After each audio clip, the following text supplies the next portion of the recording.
So we've made this comparison before, but you really can't make it enough because it's just such a striking contrast. It was just a year and a half ago that Washington was completely convulsed, overturned by the Brett Kavanaugh confirmation battle. For more than a month, everything in Washington revolved around the spectacular allegations against Kavanaugh from a woman called Christine Blasey Ford.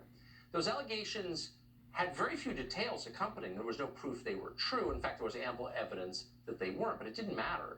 Democrats set a very clear standard at the time. They believe women and the allegations they make always. Not only do women like Dr. Ford, who bravely comes forward, need to be heard, but they need to be believed. Guess who's perpetuating all of these kinds of actions? It's the men in this country. And I just want to say to the men in this country, just shut up and step up. Do the right thing for a change. Let me just say right at the outset, I believe Dr. Ford, I believe the survivor here. Do you believe her story? Well, I can tell you, it really does have a ring of truth to it. I believe her. Many, many, many Americans believe her.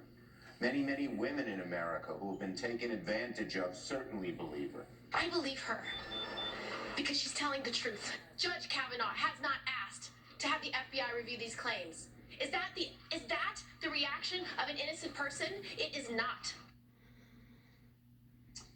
Well, it was unanimous in the Democratic Party. They believe all women, and they believe Christine Blasey Ford because she is a woman. And of course, if the Democratic Party takes a view, if the word goes down, all the troops have to mouth the party line, you can be certain the media are repeating the same words. And in fact, they did.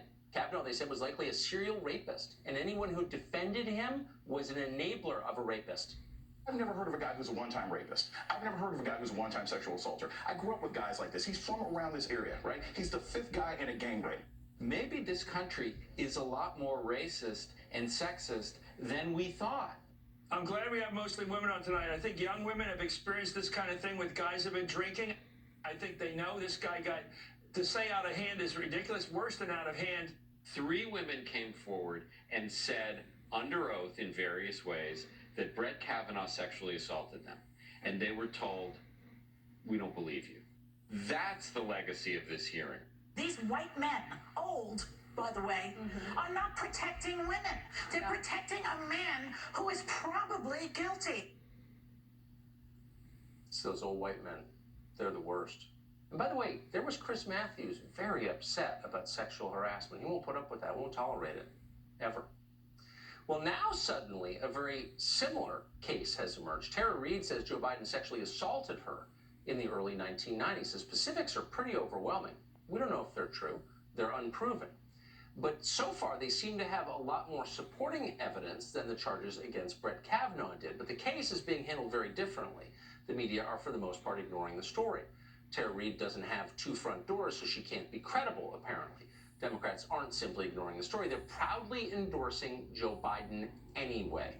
They don't care what women say. This was Nancy Pelosi earlier today. I'm proud to endorse Joe Biden for president, a leader who is the personification of hope and courage, values, authenticity, and integrity.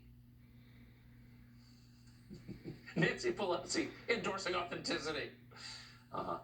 Now, just to be clear, we're not demanding that Democrats assume Joe Biden is guilty. They shouldn't. No one should be assumed guilty. We certainly don't assume he's guilty.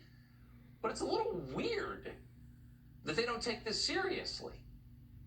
That would mean, in fact, we're starting to conclude that their attempt to destroy Brett Kavanaugh wasn't based on any genuine belief that he committed those crimes. Instead, it's looking increasingly like a cynical political ploy. Destroy a man and his family, his children, his 2 little girls, in order to get power.